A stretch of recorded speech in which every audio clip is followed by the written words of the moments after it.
vamos a complementar las herramientas que ya tenemos de análisis financiero dentro del contexto de análisis fundamental, con vamos a finalizar entonces complementándolo con dos conceptos importantes que nos van a ser útiles también para tomar decisiones de inversión. Estos conceptos son los del rendimiento del dividendo o dividend yield y el de valor de la empresa o enterprise value. Las empresas suelen, dependiendo del tipo de empresa y de la etapa del negocio en el que esté, suele otorgar una retribución a sus accionistas. Una parte de las ganancias que tienen en los ejercicios económicos se lo retribuyen a sus accionistas eh, eh, para, para distribuir parte de esas ganancias. Esta retribución o esta parte de las ganancias que se le entregan a los accionistas se denomina dividendo, y de este dividendo se puede sacar un cociente llamado dividend yield o rendimiento del dividendo.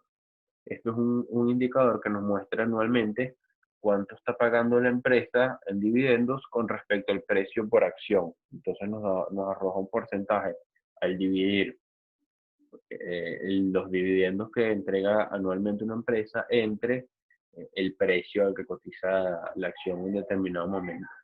El dividend yield depende indirectamente del payout ratio, que es la proporción de las ganancias que la compañía entrega en forma de dividendo.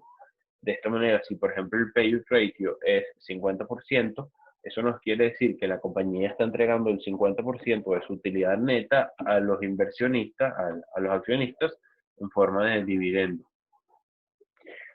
La, el payout ratio y la cantidad de dinero que puede entregar, la proporción que puede entregar una empresa a sus accionistas como retribución, como dividendo, depende mucho del tipo de empresa de la que estemos hablando y de la etapa del negocio en el que esté.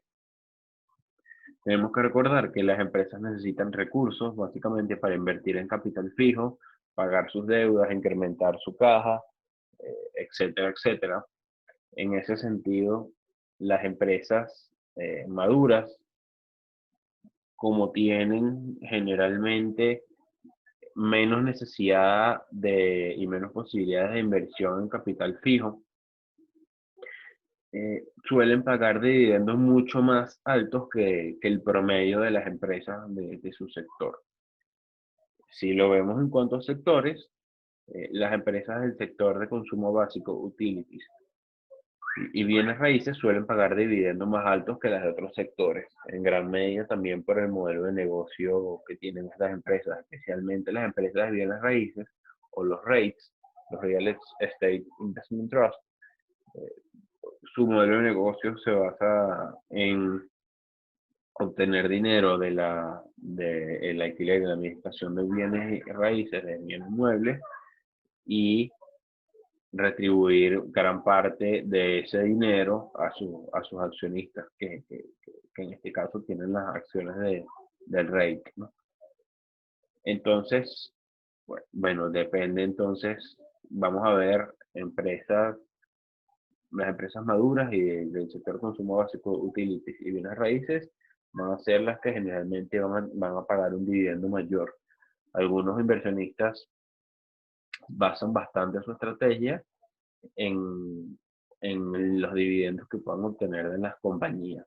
E incluso hay fondos de inversión y hay ETFs que se basan o básicamente invierten su cartera en las empresas que mayor dividendo pagan, para de esta manera tener un flujo de dinero también constante, pero no regular, porque el dividendo también depende de la utilidad que tenga la empresa en determinado ejercicio. Y bueno, esto se puede ver afectado, por ejemplo, con lo que estamos viviendo actualmente, de todo lo que tiene que ver con la pandemia de coronavirus, que afecta a la ganancia de las empresas. También tenemos que tener en cuenta que un dividend yield alto no necesariamente implica que la acción sea atractiva, o sea, una inversión atractiva, porque es posible que el dividend yield sea alto, no porque el dividendo sea alto en términos absolutos, sino porque el precio de la acción que está en el denominador haya caído, y eso hace que el cociente, el ratio sea mayor, haciendo que el rendimiento del dividendo sea mayor. Entonces es importante tener eso en cuenta. Vamos a ver un ejemplo. No pude hacerlo con las acciones de Amazon porque actualmente tienen el dividendo suspendido, entonces seleccioné la Bank of America para ilustrarles acá más o menos qué significa y cómo se lee el dividend yield. En dividend.com pueden ver esta información referente a los dividendos de cualquier empresa que les interese. Solo colocan el ticker y les va a salir esto que están viendo acá. Entonces acá tenemos el dividendo de Bank of America. Vemos que paga sus dividendos trimestralmente o cada cuarto de año. Vemos que es un dividendo regular y vemos acá el monto, que aquí vemos el último monto que pagó, que fueron $0.18 por acción, que los pagó el 27 de marzo de 2020, y el próximo monto que pagará, que serán $0.18 también por acción, el 26 de junio de 2020. Acá es importante aclarar que si bien el próximo dividendo que va a pagar Bank of America va a ser el 26 de junio de 2020, no los va, mejor dicho, cuando anuncian esa fecha, que van a pagar el 26 de junio de 2020, entra en juego otro concepto y otra fecha que se llama X-Date o fecha X, mejor dicho, que es la fecha a partir de la cual la acción se va a transar sin el derecho a dividendo. En el caso de este dividendo de Bank of America, la ex-date fue el 4 de junio de 2020. Es decir, si compramos la acción el 3 de junio de 2020, íbamos a tener derecho al dividendo, íbamos a recibir este dividendo de $0.18 por acción. Si la comprábamos, como la ex-date era el 4 de junio, si la comprábamos la acción el 4 de junio, ya no íbamos a tener el derecho a este dividendo, es decir, la acción ya cotizaba sin el derecho del dividendo. Es importante tener eso en cuenta porque a pesar que el dividendo se paga el 26 de junio, hay que comprar la acción eh, un tiempo antes, dependiendo de lo que diga la empresa, para poder gozar de ese dividendo. Aquí abajo vemos entonces algunos aspectos sobre este dividendo. Vemos el dividend yield anualizado forward, es decir, proyectado de los próximos 12 meses. ¿Cómo se calcula esto? Bueno, se toma el último dividendo que pagó la empresa y se supone que el próximo año, o mejor dicho, este es el último dividendo que pagará la empresa y se supone que será así por los próximos 4 trimestres. Entonces multiplicamos 0.18 por 4 y nos da este $0.72 que vemos acá. Esto es anualizado. Y este $0.72 lo dividimos entre el precio de la acción en el momento en el que estemos viendo esta información y nos va a dar, en este caso, el 2.55%, que es el dividendo, el rendimiento del dividendo anualizado forward. Abajo vemos el dividendo, el rendimiento del dividendo anualizado de los últimos 12 meses. Este no es el forward. ¿Cómo se calcula eso? Bueno, se suman los dividendos trimestrales o semestrales que haya otorgado la empresa en los últimos 12 meses. En el caso de Bank of America, si sumamos los últimos 4 dividendos, tenemos que son $0.66. Eso nos quiere decir que, bueno, ha aumentado, como el de los últimos 12 meses es superior que el de los próximos 12 meses que se espera, ha aumentado el dividendo que ha pagado por acción Bank of America. Entonces, eso lo dividimos entre el precio por acción al momento en que estemos viendo esta información y nos da el rendimiento LTM, es decir, de los últimos 12 meses, en este caso 2.34%. Importante entonces destacar también que si bien Bank of America otorga sus dividendos trimestralmente, Hay empresas como Telefónica, que les mencioné en la clase anterior, que entregan sus dividendos de manera semestral. Si se recuerdan, habíamos dicho al principio de la semana anterior que Telefónica iba a entregar un dividendo semestral de 0.2 euros por acción. Aquí vemos el payout ratio forward, es decir, si la compañía continúa pagando el último dividendo que otorgó, es decir, 0.18 dólares por acción. Si lo continúa pagando en los próximos 12 meses, con los niveles de ganancia que tienen actualmente, estarían entregando el 47.7% de la utilidad de la empresa en dividendos. Esto es lo que nos quiere decir el forward payout ratio. Acá vemos el número de años consecutivos que han incrementado el dividendo. 4 años consecutivos llevan entonces aumentando los dividendos. Bueno, ya vimos la frecuencia del dividendo, que es trimestral. Y acá nos presenta una data que nos permite comparar el dividendo de Banco of America con el sector y la industria. Vemos que en el sector financiero, el promedio del dividendo de los últimos 12 meses ha sido 4.50%, que es casi el doble de el dividendo de los últimos 12 meses que ha tenido Banco of America, que vemos acá que es 2.34%. Entonces, el dividendo de la industria es superior, perdón, del sector, tenemos que es superior que el de Banco of America actualmente. Y si nos vamos un poco de manera más específica a la industria, que sería los bancos dentro de, perdón, sí, de la industria, que serían los bancos dentro del sector financiero, tenemos que el dividendo de los últimos 12 meses en promedio ha sido 3.73%, que es aún superior al dividendo de los últimos 12 meses de Bank of America. Entonces, este dividendo no es de los mejores ni en su industria ni en su sector. Vamos a ver otro concepto importante que nos va a ser bastante va a ser bastante útil a la hora de tener un valor aproximado de la empresa, valor intrínseco, y es el concepto de valor de la empresa o enterprise value. Como su nombre lo indica, esta es una métrica utilizada para estimar el valor total de una compañía.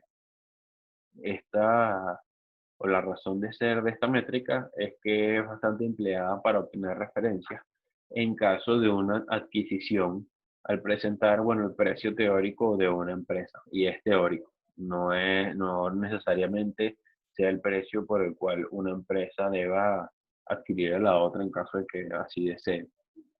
Una limitación de esta métrica es que, bueno, como ya vamos a ver, a pesar de que incluye la deuda que tiene la compañía, no considera para qué está siendo utilizada esa deuda. Y bueno, acá vemos la fórmula, el valor de la empresa, enterprise value, es la capitalización de mercado más la deuda menos el efectivo y sus equivalentes. Esto nos da más o menos el valor teórico que tendría que pagar un comprador para adquirir una empresa completa.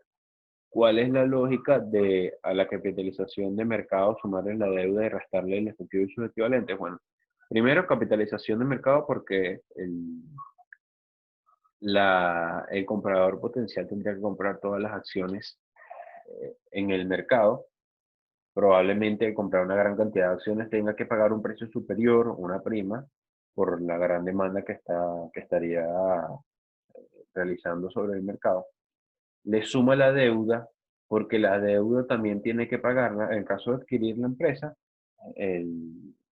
tendría que pagar la deuda y la resta el efectivo porque va a poder disponer de ese efectivo una vez haya comprado la empresa. Esa es la lógica de esta métrica de valor de la empresa. Es importante también destacar entonces que el enterprise value puede diferir sustancialmente de la capitalización de mercado, ya que a esta capitalización de mercado se le está sumando la deuda y se le está restando el efectivo y los equivalentes de efectivo de la compañía. Vamos a ver un ejemplo con Amazon. de cómo calcular el Enterprise Value. Acá vemos en el primer recuadro, vemos alguna información referente a Amazon y en esta parte de derecha de este cuadro, el primer cuadro, vemos la capitalización de mercado. Tenemos que la capitalización de mercado de Amazon es 1.275,85 billions. Eso es 1.275 millardos de dólares. Eso, para tener una idea más o menos de lo grande que es Amazon, eso es como 20 veces el tamaño de la economía venezolana, la capitalización de mercado actual de Amazon. Recordamos que la capitalización de mercado se calcula como la cantidad de acciones en circulación de una empresa por el precio de esa acción en un momento determinado. Entonces tenemos acá la capitalización de mercado en billions. Billions en inglés es billions, en español es millardos, es importante tener eso en cuenta. Acá tenemos en el balance general, como vimos anteriormente, debemos buscar el efectivo y sus equivalentes y su deuda, básicamente tanto a corto como a largo plazo. Acá en el balance general vemos el efectivo y sus equivalentes y tomamos los valores del último trimestre de 2020. Acá es importante destacar que cuando estamos trabajando con cuentas del balance general, podemos tomar la última información que tenemos, en este caso, la del último trimestre que reportó, que fue el primer trimestre de 2020, ya que el balance general es una foto de la empresa en un momento determinado y no es un flujo como puede representar el estado de resultados. Entonces, tomamos el valor del efectivo y sus equivalentes que está en el balance, en el activo corriente, en el balance general de la compañía que tenemos acá y que tenemos que es 27.20 billions o 27.20 millardos de dólares en efectivo y sus equivalentes que tiene Amazon. Es decir, en efectivo tienen para comprar la mitad de la economía venezolana, más o menos. Eso nos da una idea de lo grande que es Amazon y lo pequeño que somos nosotros como país. Nos vamos al pasivo entonces para ver lo que tiene que ver con la deuda y buscamos la deuda. Aquí vemos la porción circulante de la deuda de largo plazo, que tenemos que es 1.31 billions. Y vamos también después al pasivo no circulante y buscamos la deuda de largo plazo, que vemos que es 39.93 billions. De esta manera, teniendo esta información, podemos aplicar la fórmula.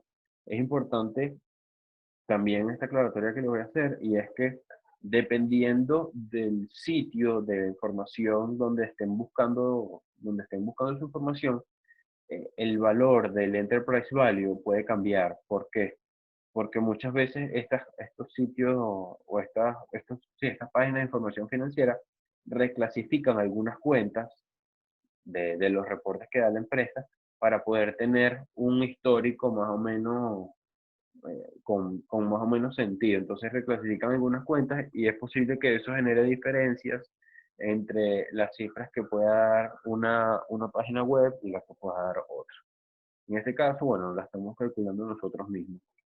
Si bien es cierto que acá saco la capitalización de mercado de una fuente que es Coifin y el efectivo y sus equivalentes y la deuda de Item Finance, que es otra fuente. Bueno, esto en este caso lo puedo hacer porque la capitalización de mercado no es tan subjetiva, no está sujeta a reclasificaciones como si sucede en el caso de estas partidas de balance general que estamos utilizando. Bueno, dicho esto, procedemos entonces a aplicar la fórmula para calcular el valor, el Enterprise Value de Amazon. Tenemos la capitalización de mercado, que sería 1.275.85 billions, menos el efectivo y los equivalentes de la compañía, más la deuda, tanto la porción circulante de deuda a largo plazo, o la deuda a corto plazo, mejor dicho, como la deuda a largo plazo. Y esto nos da 1.289,89 billones. Entonces, bueno, eso nos permite saber que el día de que calculé esta información, que fue el 11 de junio, Amazon estaba cotizando con una capitalización de mercado inferior a la que sería su precio teórico en el caso de una adquisición, que es de 1.289,89 billones. Entonces es importante tener en cuenta cómo se calcula la capitalización de mercado y también el valor de la empresa o el enterprise value.